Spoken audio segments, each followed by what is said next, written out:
Bienvenue à tous et à toutes à ce cycle de conférences consacré à l'histoire de la Société Saint-Jean-Baptiste de Montréal.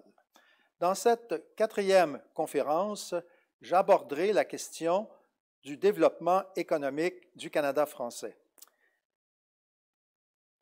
À la fin du 19e siècle, les activités de la SSJB se consacrent principalement à l'organisation du défilé de la Saint-Jean et aussi à des œuvres caritatives pour venir en soutien aux personnes défavorisées. Le champ d'action de la société s'élargira à la fin du 19e siècle pour prendre en considération le développement économique. À la fin du 19e siècle, Montréal devient la métropole économique du Canada. Les francophones restent en marge du monde des affaires. Ils sont pratiquement absents des conseils d'administration des grandes entreprises, des banques et du Board of Trade of Montreal. Les hommes d'affaires canadiens-français à cette époque œuvraient surtout dans la petite entreprise. Mais commençait à émerger une bourgeoisie d'affaires. Certains réussissaient mieux que d'autres, et en particulier Jean-Baptiste Rolland fera fortune dans le papier.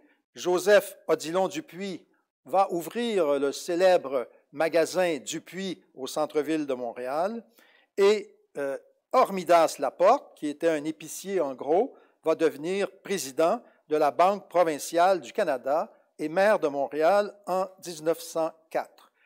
Il y a donc, malgré le contexte de domination économique par la bourgeoisie anglophone, il y a malgré tout quelques Canadiens français qui commencent à émerger. Et c'est donc avec l'élection de Laurent-Olivier David en 1889 que la Société Saint-Jean-Baptiste va se préoccuper plus activement de la situation économique des Canadiens français et on va tenter d'élaborer une stratégie d'émancipation économique. La Société Saint-Jean-Baptiste va donc contribuer à la naissance de nombreuses institutions de nature économique.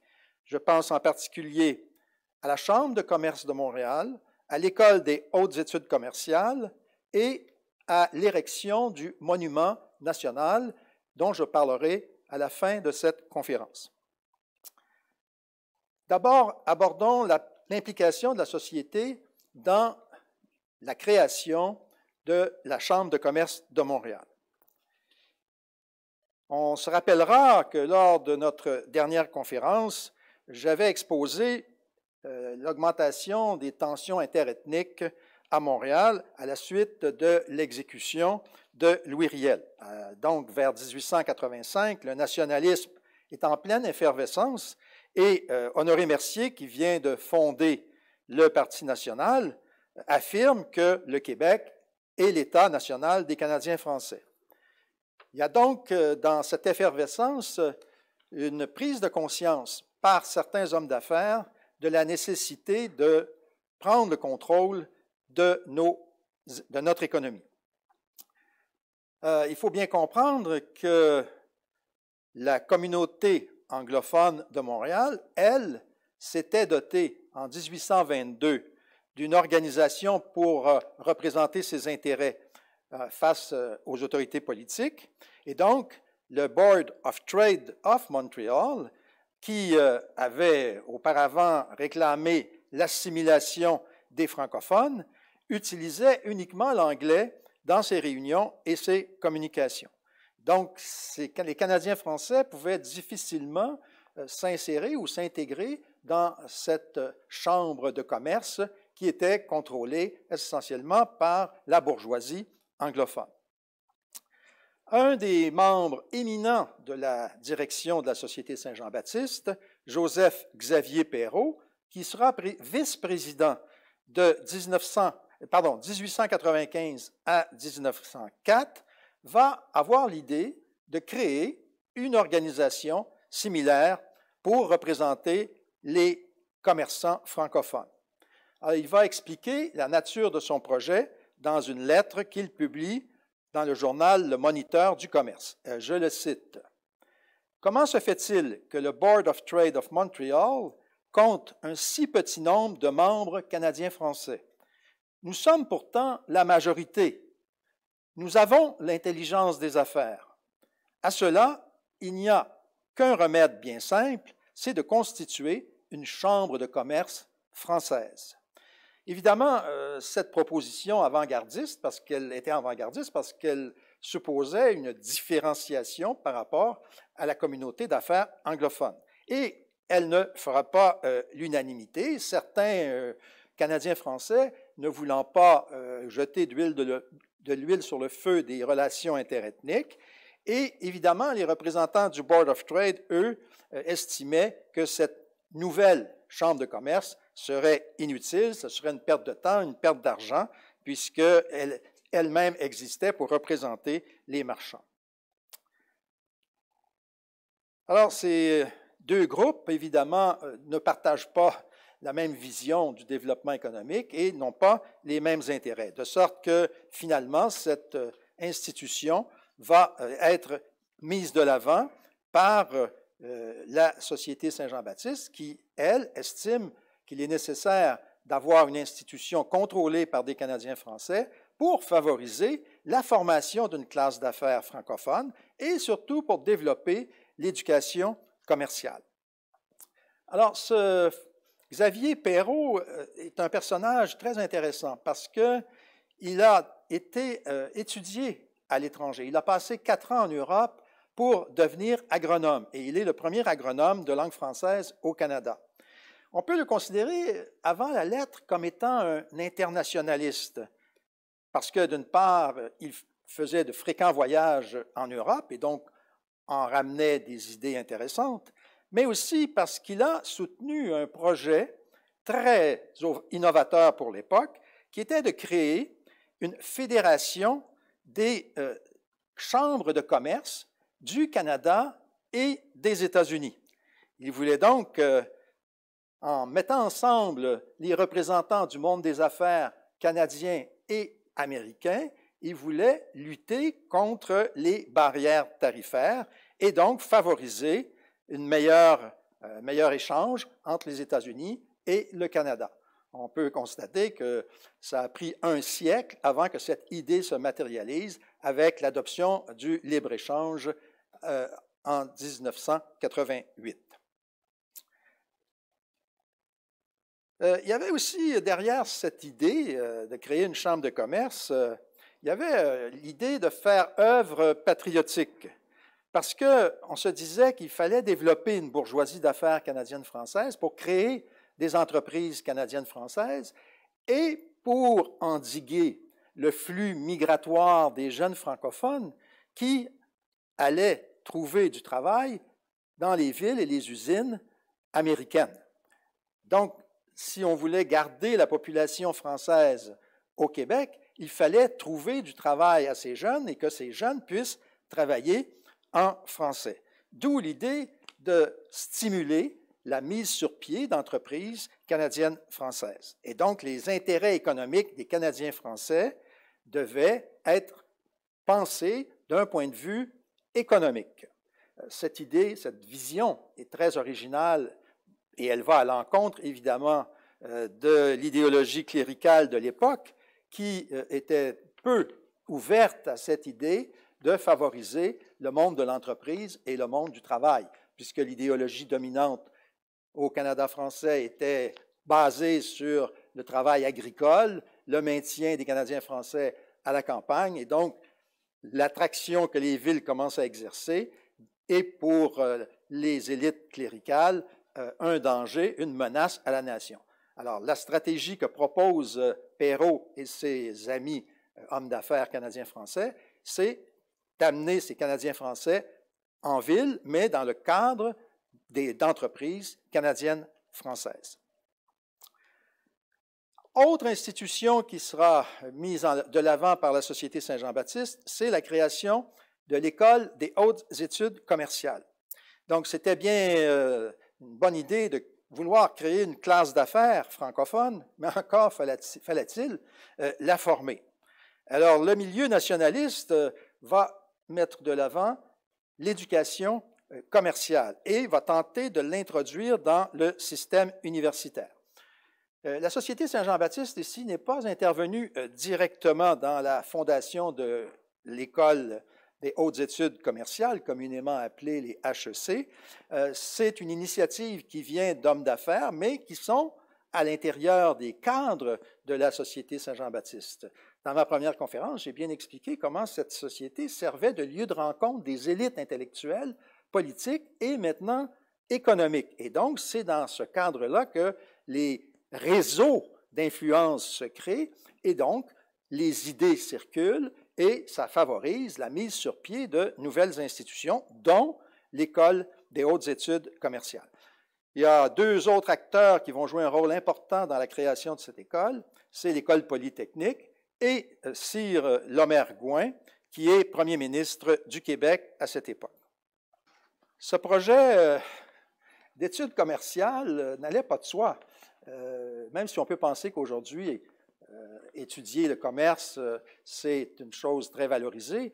À la fin du 19e siècle, début 20e siècle, l'Église ne voyait pas d'un très bon œil la mise sur pied d'institutions qui échapperaient à son contrôle, puisque l'Église elle-même, n'étant pas vouée aux affaires ou au commerce, n'avait pas son mot à dire dans l'éducation commerciale. Donc, l'Église commençait à sentir qu'elle perdait le contrôle sur les institutions d'enseignement supérieur. Et donc, elle ne voyait pas d'un très bon œil ces initiatives qui viennent du milieu des affaires de Montréal et de la Chambre de commerce de Montréal en particulier. Alors ici, Lomer-Gouin, qui est un homme très astucieux, a réussi à conclure une entente avec Monseigneur Bruchézy et il prévoyait de garder, cette entente prévoyait de garder l'instruction publique à l'Église, mais elle acceptait l'Église en échange de la création d'écoles techniques non confessionnelles qui seraient sous le contrôle de l'État. Et là, on voit apparaître l'intervention de l'État dans l'éducation populaire. C'est donc l'essentiel du rôle que jouera les HEC par la suite, puisque ça servira de creuset à la formation d'une élite canadienne-française qui, aujourd'hui, est devenue le Québec Inc. Dernière création qui est liée à la Société Saint-Jean-Baptiste, mais cette fois-ci de façon beaucoup plus intime, c'est la création du monument national.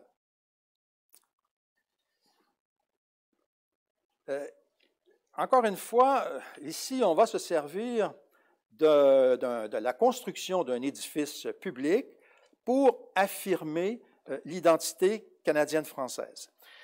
Il y avait des besoins matériels, en fait, puisque la Société Saint-Jean-Baptiste existait depuis plus de 50 ans, mais elle n'avait pas de siège social, elle n'avait pas de lieu de rencontre pour favoriser des échanges, des congrès, des colloques et aussi fournir de l'éducation populaire. Et donc, cette idée va être lancée en 1884 et on voudra à ce moment-là implanter une institution canadienne-française sur la rue Saint-Laurent. Donc, on s'éloigne des frontières traditionnelles du Canada français, on se rapproche du monde anglophone qui se situe à l'ouest de la rue Saint-Laurent, qu'on appelait à l'époque la Maine. Et donc, il y a un projet qui sert des intérêts concrets, immédiats de la Société Saint-Jean-Baptiste, mais qui a aussi une ambition symbolique qui est d'imposer la présence française dans un quartier qui est anglophone et aussi composé de populations immigrantes. Et c'est donc l'idée derrière le monument national, c'est de montrer qu'il y a une institution canadienne-française qui s'impose dans la ville de Montréal, parce que jusqu'à ce moment-là, l'identité canadienne-française ne se manifestait sur le plan physique, matériel, que par les pignons d'église, qui évidemment proliféraient dans l'est de Montréal. Mais il n'y avait pas de lieu public qui était associé à l'identité canadienne-française. Donc, on peut qualifier ce monument national d'ancrage physique à la francisation du centre-ville de Montréal. Alors, évidemment, l'histoire du Monument national est une histoire assez compliquée parce qu'on a lancé une souscription pour recueillir les fonds nécessaires à l'érection de cet édifice considérable à l'époque. Et les souscriptions n'étant pas suffisantes, on a dû faire encore une fois, au gouvernement de M. Gouin pour créer une loterie visant à financer l'érection du monument. Alors, cette loterie va s'appeler la Loterie du peuple et ce sera la première loterie publique instituée au Canada français. Cette loterie sera concédée à la Société Saint-Jean-Baptiste pour une période de 10 ans. Ce financement par une loterie sera aussi largement insuffisant pour couvrir les frais, donc il faudra organiser des souscriptions publiques, il faudra aussi vendre des actions et vendre des obligations pour réunir des fonds nécessaires à l'érection de ce monument national. Alors, ce monument national sera construit sur un terrain au coin des rues Dorchester et Sainte-Catherine, ce qui est tout à fait conforme à l'objectif de francisation de la Maine. On estimait que cette Maine devait devenir le rempart contre l'envahisseur anglophone. Le Monument national avait comme principale fonction de fournir des espaces aux 500 associations Saint-Jean-Baptiste qui étaient dispersées à travers le Québec et aux États-Unis et dans le reste du Canada. Donc, cet édifice a été conçu pour accueillir les réunions de ces nombreuses associations Saint-Jean-Baptiste et elle devait aussi fournir une salle de spectacle pour accueillir des troupes de théâtre et aussi elle permettait d'établir des classes pour instaurer une éducation populaire. Le monument national sera finalement inauguré le 25 juin 1893 en présence de l'ancien ministre Honoré Mercier, du chef du Parti libéral Wilfrid Laurier et de la célèbre cantatrice canadienne-française Emma Albini. Donc, il y avait derrière ce projet des buts administratifs, des buts culturels et des buts éducatifs. Et cette institution va être le creuset de la formation populaire, ou de ce qu'on pourrait appeler, en termes modernes, de l'éducation aux adultes. On voulait essentiellement que les Canadiens français puissent avoir accès à des connaissances techniques. Les collèges classiques et les universités se consacraient aux humanités, mais il n'y avait pas de formation technique qui permettait aux Canadiens français d'être recrutés dans des entreprises. Alors, le gouvernement du Québec, encore une fois, va fournir des fonds, va fournir une subvention pour financer les programmes de formation populaire. On va donc créer une banque de cours consacrée à des sujets assez techniques comme la métallurgie, les mines, la mécanique appliquée, évidemment des cours de commerce, des cours d'architecture, d'agriculture, d'économie politique, d'élocution et d'hygiène. Vous voyez donc une panoplie de cours qui traitent de questions très terre-à-terre et qui ont des utilités pratiques. Fait à noter, qui est très important ici, il n'y a pas de restriction aux inscriptions pour ces cours. Et la conséquence de cette attitude, c'est de permettre aux femmes d'assister à ces cours, d'être admises à ces cours. Et donc, il y aura un lien entre la formation technique des femmes et le monument national. Les cours de formation populaire vont être ouverts aux femmes qui vont commencer à s'initier à différentes techniques ou à différents métiers. Évidemment, un des cours qui était très populaire, c'était le cours de sténographie, puisque de nombreuses femmes allaient se retrouver embauchées comme secrétaires. Mais il y avait aussi des cours d'élocution, des cours de théâtre. Et donc, ce monument national va offrir une formation très diversifiée et gratuite aussi. Il faut le rappeler que cette formation est gratuite.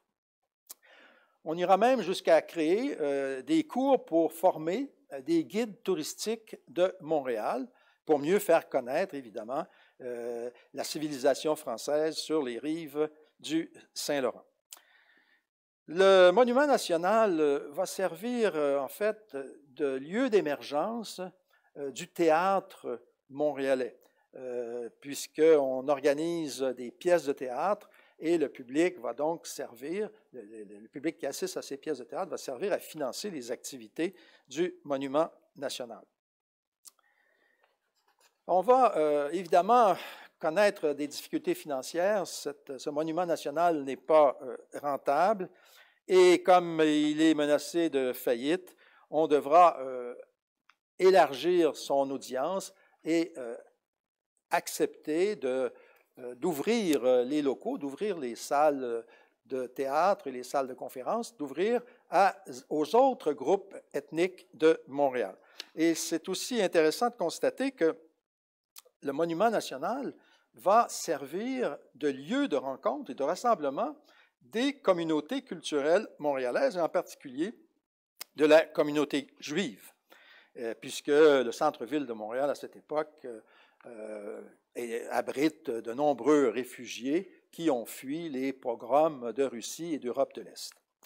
Et donc, en mars 1919, le Monument national va accueillir 200 délégués qui proviennent des associations juives canadiennes et qui vont se rencontrer au Monument national pour fonder le Congrès juif canadien. On va aussi jouer très fréquemment des pièces de théâtre en yiddish.